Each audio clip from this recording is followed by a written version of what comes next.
Hello everyone. Welcome to Sweetie Speaks official YouTube channel. Today's topic is random value generation. In system Verilog randomization, you need to generate the random values.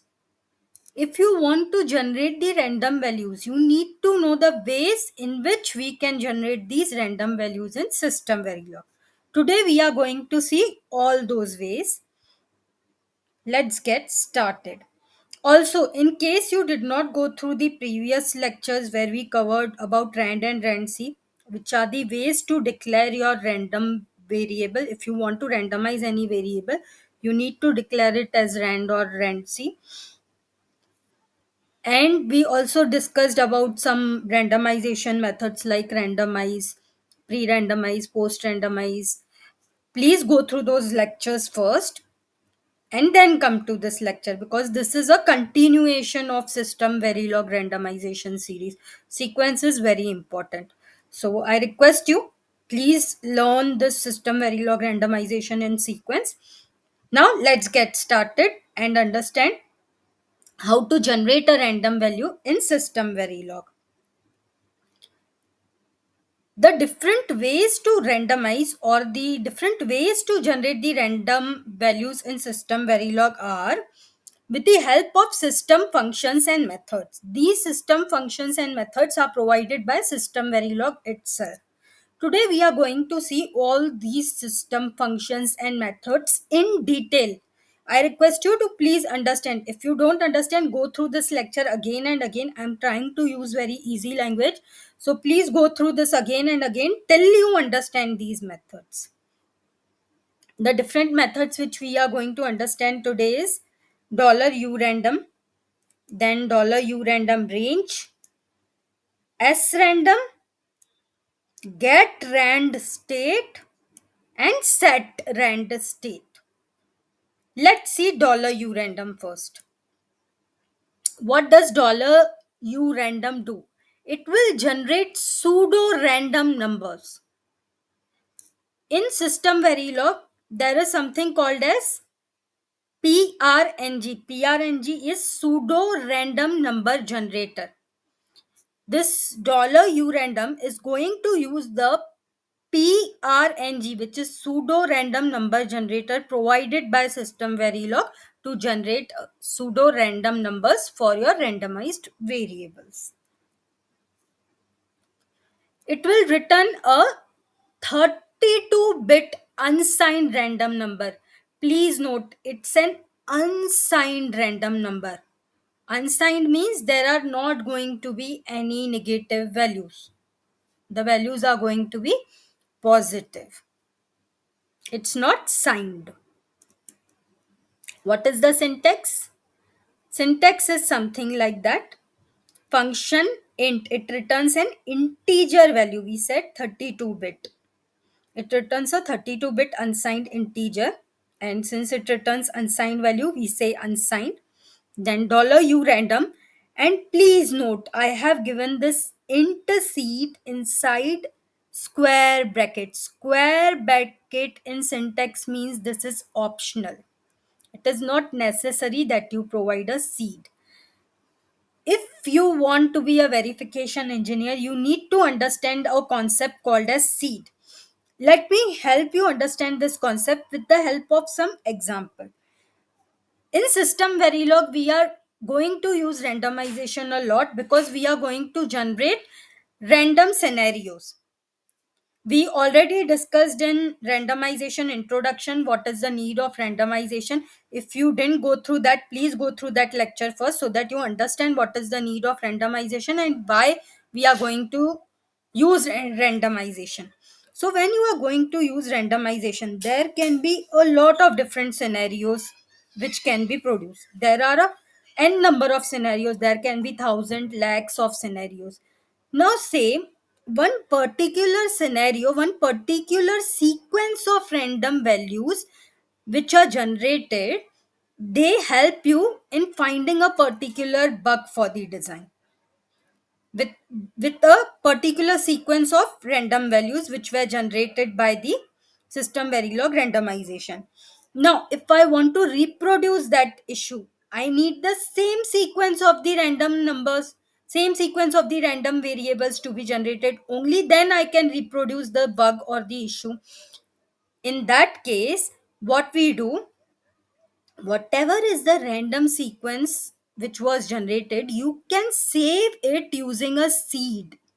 And when you try to run with the same seed number, it will, the PNRG inside your system Verilog will generate the same sequence of random variables. In order to capture a sequence of the random variables, we are going to use the concept called as seed. Why?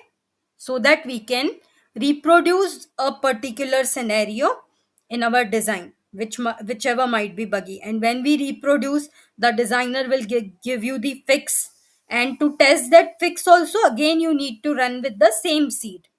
Only the same sequence of the random variables is going to help you to resolve that bug. That's why seed is a very important concept. So what is seed? First thing, seed is optional in $u random. We had declared it in square brackets. And uh, $u random, just for your understanding, I am giving example with seed. Say for example, I have generated an interesting scenario with the seed 11. So here is $u random 11. I am telling generate the scenario with the seed 11. So it will generate the same sequence, whatever was generated with the seed 11, same sequence of random variables. What does seed do? It determines the sequence of generated random variables. This is something which you should remember. Now let's see $u random range. As the name suggests, it's range, not just a value, it's a range. So $u random range will return an unsigned integer within a specified range. You will specify a range and you want to generate the value within that range. The syntax is, again it returns an unsigned integer, that's why it's unsigned int. Then we have $u random range and we will tell the max value and min value so that it will generate a value within your maximum and minimum value. It returns an unsigned integer in the range of max value to min value. What happens if min value is not specified? If the min value is not specified, the default min value will be 0. So you will generate a random integer in the range of max value to 0 because your default min value is 0. If max value is less than min value, then what happens? In that case, system Verilog is cunning enough to automatically reverse your arguments so that you generate a value between maximum number to the minimum number. Let's see an example. If you want to assign value to a variable num is a variable, and you want to assign it a value in the range of 0 to 7. Now if you see in the, instead of max value, this is for max value, I have given 0 which is actually less than 7. In this case, system Verilog is cunning enough to reverse the arguments automatically. So it will consider as 70 and it will generate the random integer between 7 and 0. Now let's see what is S random. Here S stands for seed. Remember what is seed? It determines the sequence of your generated random number. Why do we need seed? So that I can generate the interesting scenarios. I can reproduce the interesting scenarios. If you want to manually assign a seed to random number generator, RNG stands for random number generator, which is inbuilt in your system Verilog. That time we use as random. The syntax is as random int seed. It's a void function. It does not return any value. And Here the seed argument is mandatory, it's not optional, because it is as random. As random means it is for seed only. That is why you need to specify for what seed are you trying to randomize. It will initialize the object's random number generator with the given seed. Whatever, say for example, I had given seed 11. Whatever the sequence of random variables were generated for seed 11, the same sequence will be generated when you give s random 11. Now let's see what is get rand state. It will retrieve the current state of your objects. RNG. RNG stands for random number generator. What is the current state of your randomization? That can be known with the help of get rand state. This is the syntax. It will return a string value. That's why we are giving return type as string and get rand state. It will return a copy of internal state of your RNG associated with the given object. Whatever object you are randomizing using RNG. RNG is inbuilt inside system verilog.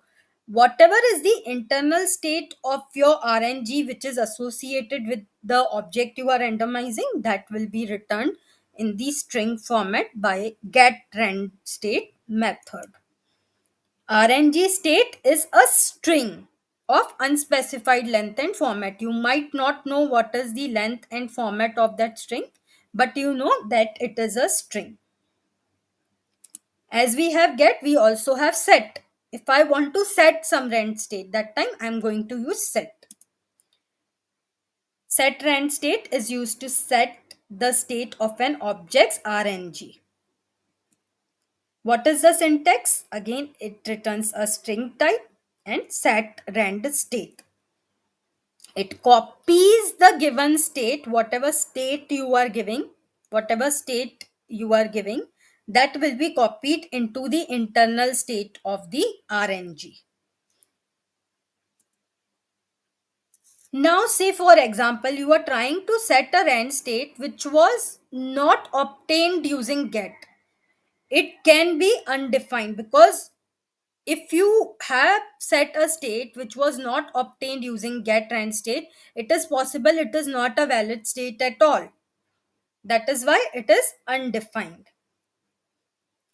So first you need to get rand state, and whenever you want to replicate certain state, that time you need to set rand state with the same string. That's how it works. Again, here also RNG state is a string of unspecified length and format. I don't know what can be the length and format, that I will know using the get rand state. Whatever state I got, if I want to set the same state, I am going to give the same string in set rand state. I hope with this you are now clear what are the different ways in which we can use this randomization. To stay tuned to such lectures, please subscribe to Sweetie Speaks official YouTube channel, and please let every VLSI aspirant know that we are running this free learning for VLSI. Whoever is interested can come here and learn VLSI for free. Only thing you need is a strong determination and self learning ability, and I am trying my best to help you understand in easy language. And if you notice, all these lectures are structured and well formatted. We are going in sequence so that you understand every concept properly. Thank you. See you in the next lecture.